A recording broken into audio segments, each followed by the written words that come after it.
잘 모르는데 만드는 과정들을 지켜보니까 손이 정말 많이 가죠. 네. 그래서 잘 팔리는 것 같아요. 만들기는 싫고 먹는 건 맛있으니까 김밥 가게들도 많고. 그래서 저는 그 김밥의 매력에 푹 빠져서 현재 김밥 장사를 하고 있습니다.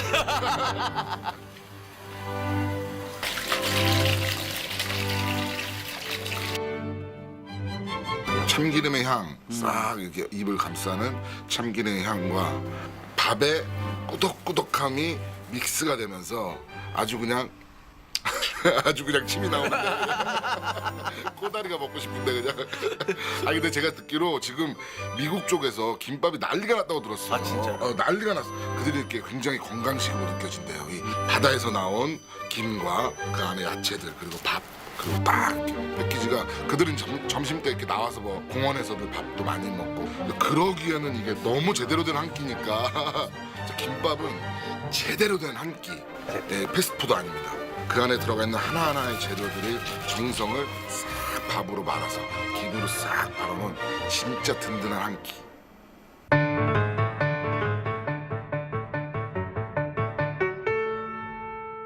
저는 이남 이녀 중에 막내로 자랐는데요. 그 초등학교 때 그 소풍의 안 겹치기를 우리 형과 막 이렇게 안 겹쳐야 4번을 먹을 수가 있거든요, 김밥을. 엄마는 힘들겠지만 아침마다 싸셔야 되니까. 근데 4명이 자라다 보니까 그 끝에 꼬다리 전쟁이었어요. 꼬다리에 재료가 더 많이 나와 있잖아요. 그래서 지금도 김밥 먹으면 전 꼬다리부터 먹어요. 저는 개인적으로 써는 김밥보다 한 줄 그냥 통으로 뜯어먹는 게 제일 맛있다고 생각합니다. 그냥 말아서 그냥 바로. 근데 좀 잘못 씹으면 또 아싸리 쭉 뽑혀요. 김밥에 가장 잘 어울리는 건 뭐니 해도 떡볶이, 다음 오뎅 국물, 그 중에 최고는 뭐예요? 뭐? 모두가 생각하는 라면. 라면이지. 라면.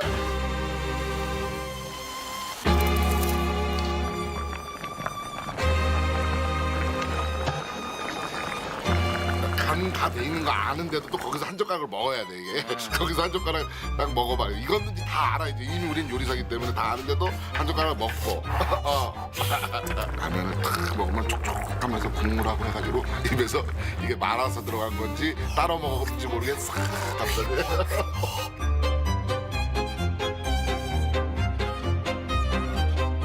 김밥은 오아시다. 모든 이가 사랑한다. 모두가 다 즐길 수 있다. 맞아. 네. 오마이스는 김밥이고 김밥 너무 맛있어. 김밥집 하네. 김 먹었어.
저물고 세상이 무서운 건 눅눅해진 고요가 잠을 이룬 나의 밤을 채우면 길쭉해진 성격 나의 길을 다듬어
환영합니다. Welcome to K-Culture Dive, where we dive deeper into the heart of Korean culture with K-entertainment issues, AI culture news, K-culture in photos, and for our K-Culture Issues segment, we look at the cultural ties between Korea and France. And I'm your host, Kwon So-wa. Let's dive in. Joining us this Thursday is my co-host Bella Kim. Hello, Bella. Hi, Soa, and hello to everyone joining us today on K-Culture Dive. I'm Bella, here to co-host and fill in with the latest in K-entertainment. Bella, you're going to fill us in with K-Enter News in just a bit. But before, let's take a look at the press conference of the KPop Demon Hunters team that was here in Seoul earlier this week. Yes. So, following their Oscar success, the creators behind the global mega hit K-Pop Demon Hunters are already shaping ideas for a sequel. Without revealing too much, the film's director says it will be bigger in scale and even more eventful. Our culture correspondent Park Gun-woo tells us more. Fresh off their Oscar triumphs, the team returns to Korea with multiple golden statuettes as expectations soar following the official announcement of a sequel. Director Maggie Gang says she's currently working on the storyline, now in early development, while keeping details to a minimum and avoiding spoilers. My fellow director Chris and I will be making the kind of movie we'd want to see, as we did the first time. So, stay tuned. It will be even more eventful, at an even greater scale. As for the music, I still want to showcase Korean trot alongside heavy metal. The Koreanness is the soul of the movie on every level. Combination of like really grounding it in the culture, but also breaking rules everywhere. I think we'll try to do that. And in my experience of Korean culture and Korean people is that they've been through a lot. And there's a pride and a strength and a sense of unity that I think is really moving. And Director Maggie Gang also recalled the moment she captured the first ever Best Animated Feature Oscar for a filmmaker of Korean heritage. I have felt this as a Korean myself, not feeling completely Korean. And now that we have reached this kind of a global market, especially in entertainment, I do think a lot of us, like myself and EJ, who kind of are skirting both cultures, we are the ones who will be bridging that gap between cultures, whether it's Korean or not. The film's success was shared by its music team as well, including singer-songwriter EJ, who performed at the 98th Academy Awards after collecting an Oscar. I never imagined it would become so globally viral, especially since I was made fun of for loving K-pop when I was younger. At the Oscars, seeing all the filmmakers singing along while holding light sticks as we performed with traditional Korean music, including pansori, made me so proud that I burst into tears. With the music team also showing positivity over featuring more Korean-style music, including Try, expectations are higher than ever. And with that in mind, KPop Demon Hunters 2 is set to be released around 2029 to once again spotlight K-culture on the global stage. 박건우, Arirang News. Can't wait for 2029. And speaking of K-pop and mega hits, time for some K-entertainment news with Bella, who will kick off with a mega K-pop group. We're talking about BTS. Of course, so you're right on spot. Well, yeah, BTS have made history over the US Billboard charts. I mean, I do remember that you already talked about them with their title track Swim from their fifth full-length album Arirang. It already made it on the Billboard Hot 100. That is correct, so well, that's not all. Out of the album's 14 tracks, all 13 vocal songs made it onto Billboard Hot 100.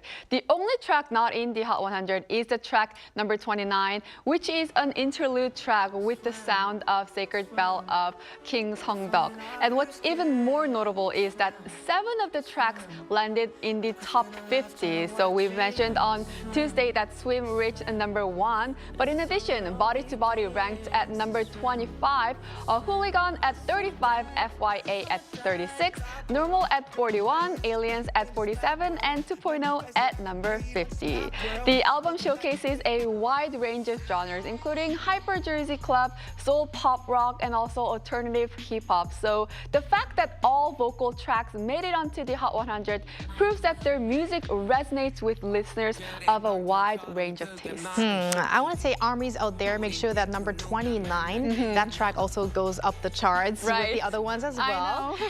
But Bella, how did they do on the Billboard's global charts? BTS dominated the global charts as well. The title track Swim topped both the global 200 and the global excluding US charts, marking the group's 8th number 1 on each of those charts. Notably, BTS swept positions from number 1 to number 13 on the global excluding US chart, leaving an unprecedented mark on Billboard history. They are definitely making history right now, and probably we're going to be seeing more of those history as well in the near future. Definitely. But let's move on to our next story. This time it's about a film. Director Hong Sang-soo has released a new one. You're definitely correct. Director Hong Sang-soo's 34th feature film, The Day She Returns, or 그녀가 돌아온 날 in Korean, is set to premiere in Korean theaters on May 6th. The film follows the story of an actress who returns to acting after taking a break from her career following marriage. The cast includes Song Seon-mi as the lead, and along with Jo Yoon-hee, Bang Mi-so, Ha Sung-guk, and Shin Seok-ho, and also notably actress Kim Min-hee, who is also known as Director Hong's partner, took part in the production as the film's production manager. Previously, The Day She Returns was invited to the Panorama section of the Berlin International Film Festival in February, proving both its artistic merit and global sensation. That movie is raising expectations for its release here in Korea, especially after the acclaim on the international stage. Well, thank you very much, Bella, for those updates. Yes, I'll stick around. And now let's go over to our AI anchor Arirang for more on the culture front. Arirang. Thanks, Sua. Here's your AI guide to the latest cultural headlines from Korea. Let's begin with our top story. The National Museum of Korea was the 3rd most visited museum worldwide last year. According to an international arts publication, the art newspaper survey released on Tuesday, the museum ranked 3rd in global museum attendance, drawing over 6.5 million visitors. It trailed behind only the Louvre and the Vatican museums, outpacing renowned institutions such as the British Museum and New York's Metropolitan Museum of Art. The art newspaper highlighted the museum's striking growth, noting that visitor numbers jumped more than 70% from 2024. All 12 sections of the DMC Peace Trail along the demilitarized zone dividing the two Koreas will be fully open from April 17th. established in 2019 across 10 border regions, including Paju, Gimpo, and Cheoron. The trails allow visitors to explore the ecological, cultural, and historical significance of peace and security. Due to the sensitive security areas, participation is limited to South Korean citizens who must complete identity verification. Registrations can be made through the official website www.dmcwalk.com. The trails will remain open through November 30th, except for the peak summer months of July and August. Culture Day, a monthly program aimed at expanding public access to arts and culture, will be expanded to a weekly event starting this month. The initiative offers benefits such as discounted movie tickets and reduced admission to performances and exhibitions. To mark the expansion, the Culture Ministry held an event in Seoul on Wednesday where some 50 artists presented a unique performance themed on the Korean folk song, Arirang. Minister Chu Hee-young showcased a surprise performance with a band playing a guitar in black sunglasses. Minister Chu said he hopes the weekly Culture Day will help improve citizens' quality of life and inject new energy into the arts and culture sector. That's all from me. Turning now to a quick look at more K-culture stories making headlines today.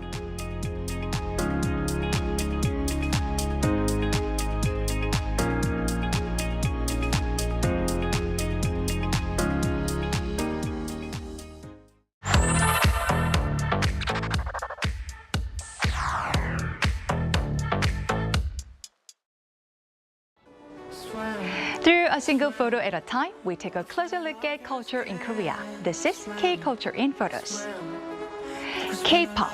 At first glance, it might sound like just another genre of music, but it's much more than that. K-pop is a global phenomenon from South Korea, blending catchy melodies, powerful choreography, and visually striking performances. Take a look at these names: BTS, Blackpink, Stray Kids, Twice, artists who have taken K-pop to the world stage. And oh, there's Huntrix too. In fact, according to a recent government survey, K-pop has ranked as the #1 image associated with Korea for 9 years in a row. But what truly makes K-pop shine? The fans. From Seoul to cities around the world, fans fill arenas, wave light sticks, and sing along in perfect unison. Some even travel across countries just to see their favorite artists live. Because in K-pop, it's not just about the music, it's also about the connection. And for many fans, enjoying K-pop isn't enough. They want to experience it. They want to experience it firsthand. Take a look at this. In a dance studio, students from all around the world stand in formation, following the instructor's moves. They've come to Korea with one goal: to learn K-pop choreography. For many, it all starts with music, a favorite group, a viral performance, and before they know it, they are booking a trip to Korea.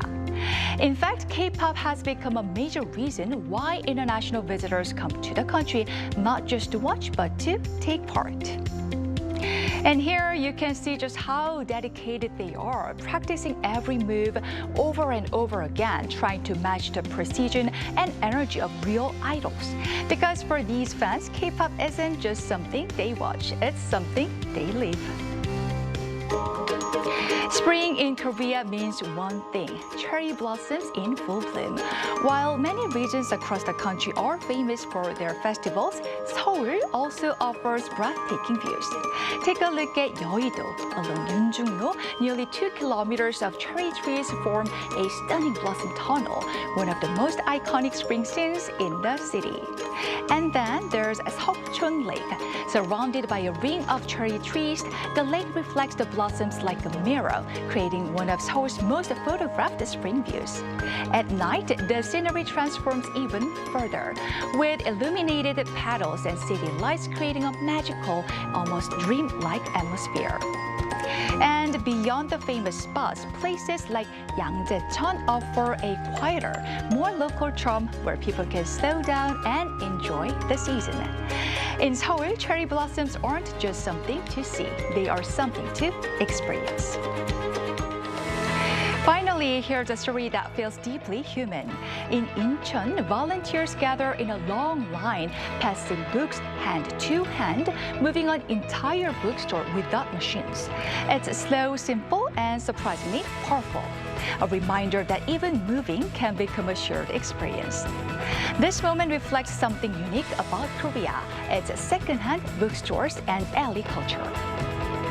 Inside these bookstores, stacks of old books fill the space, each carrying memories from the past. Just outside, narrow alleys invite you to wander, revealing hidden stories at every turn. And this culture continues throughout the city. Streets dedicated to antique furniture, vintage tableware, toys, and traditional markets, each with its own character and charm. Some feel like stepping back in time, while others are full of everyday life and quiet surprises. The small streets hold stories waiting to be discovered. K-culture reveals itself not just in what you see, but in what you experience, in the music, the moments, and the streets that bring it all to life.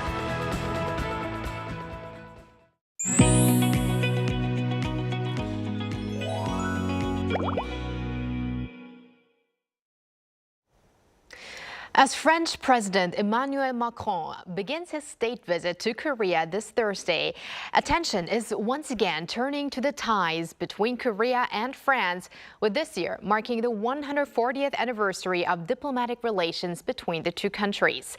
Much of this connection has been built through cultural exchange. So today, we'll explore how Korea and France have connected through culture with Ji Hae-won, culture critic and professor at Kyunghee University. Welcome back, Professor Ji. Hi, Professor. Hello, good afternoon.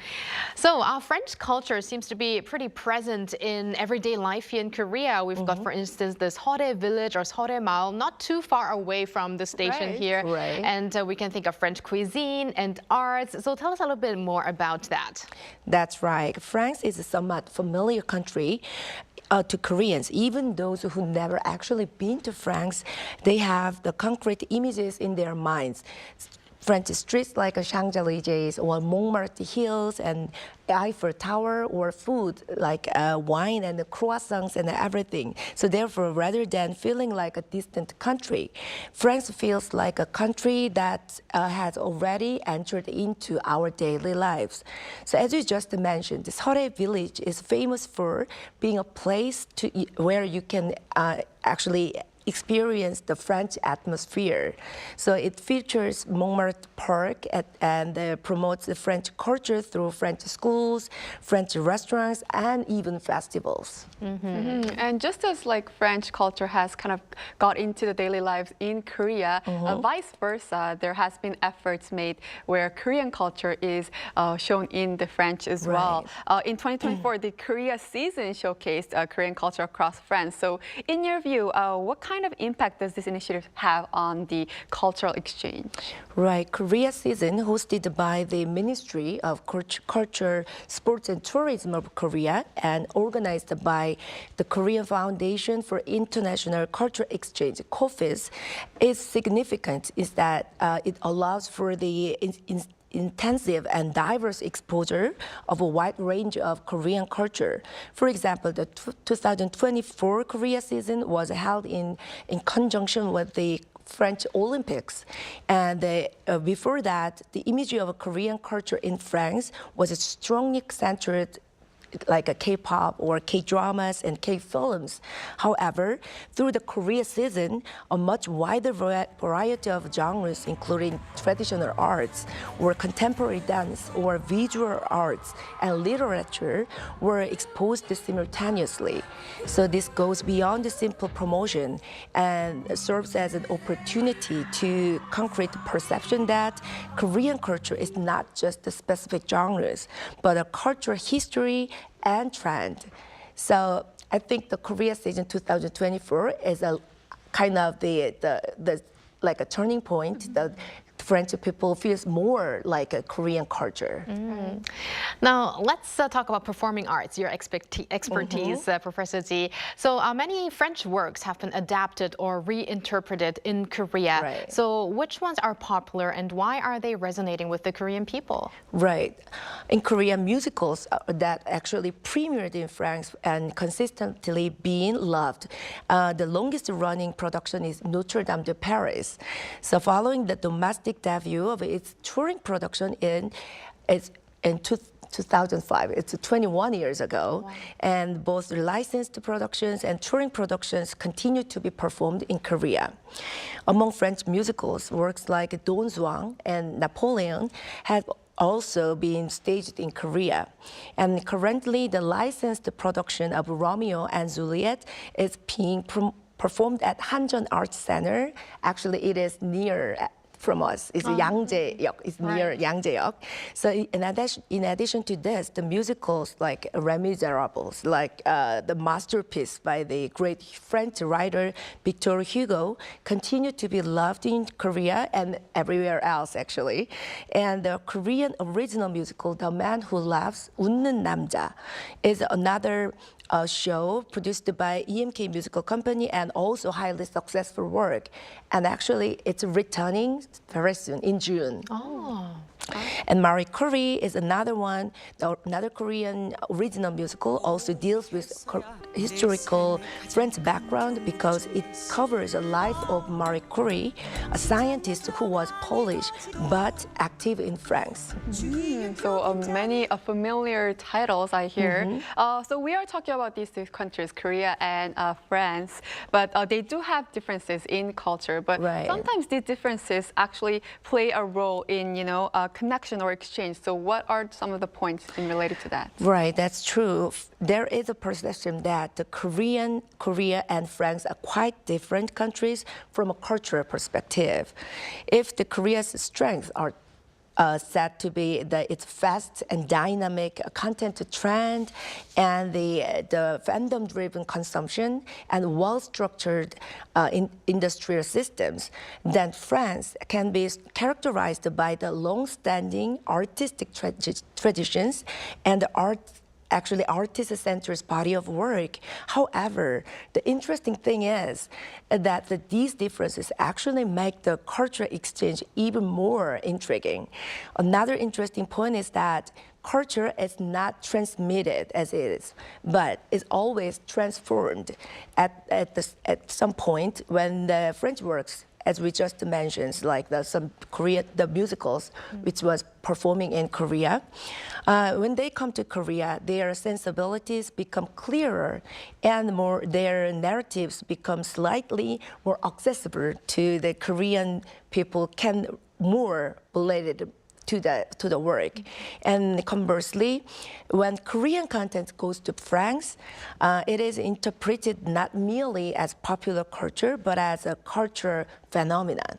So I think it is important that Korea and France cultural exchange is not because they are similar, but because they are different, more interesting and meaningful exchange are created.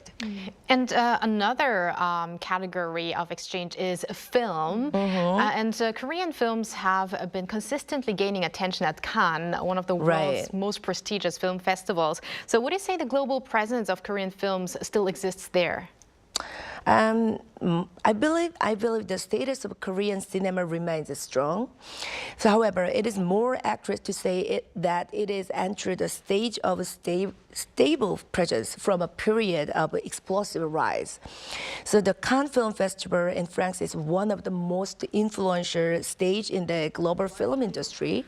The Korean film have consistently received attention for quite a long time. Director Bong Joon-ho's Parasite was picked, but the momentum I don't think the momentum stopped there. So, however, at the entire film industry increasingly shifted toward the OTT market. So I believe Korean film also needs to more sophisticated strategy for the global market. And along with K films, there's also K contents as well. So we do want to talk about this. Recently, Korean dramas or streaming content, even webtoons have been gaining a lot of popularity in France. So we see like title Squid Games, When Life Gives You Tangerines, have been, you know, in the charts in France, French Netflix as well. So what do you think makes these Korean content so appealing to French people? Yeah, when we discuss why Korean contents such as dramas or webtoons is gaining popularity in France, changes in digital-based platforms or distribution structures would be the most important reasons. However, the more fundamental reason can be seen as whether the stories contain universal themes that anyone around the world can be related to. So, for example, Squid Game is based on the emotions that resonate in any society, so such as competitive society or the class disparity, and more important, survivor. And in that case, when life gives you tangerine as well, emotional resonance around the cultural boundaries was possible. So in addition to this, another type of content we should watch was webtoons. So since France is one of the largest country, the comic market is large in Europe. So there is almost no resonance to the webtoon format itself. So as a result, works like solo leveling, the 나 혼자만 level up, have gained great popularity there, and Korean webtoons are being consumed as the distinct genres. Well, let's do hope that Korean content will expand their presence in France, and let's see how this is going to evolve in the future. Well, thank you very much, Professor Z. That's all the time we have today. Hope to see you very soon. Thank you very much. And thank you, Bella, as always. We're going to have you here next week. Yes, I'll see you back next week. Thanks for watching and your interest in everything K-culture. Please tune in again tomorrow, 2 p.m. Korea time. Keep diving.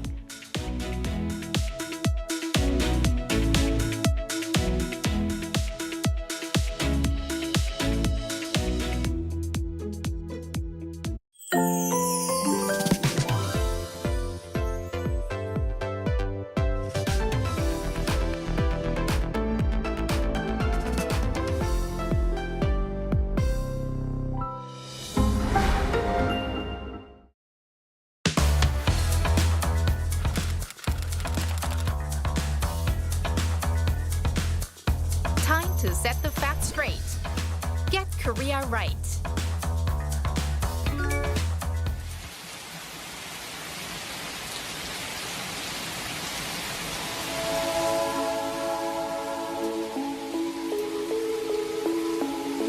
서시 죽는 날까지 하늘을 우러러 한 점 부끄럼이 없기를. 잎새이는 바람에도 나는 괴로워했다. 별을 노래하는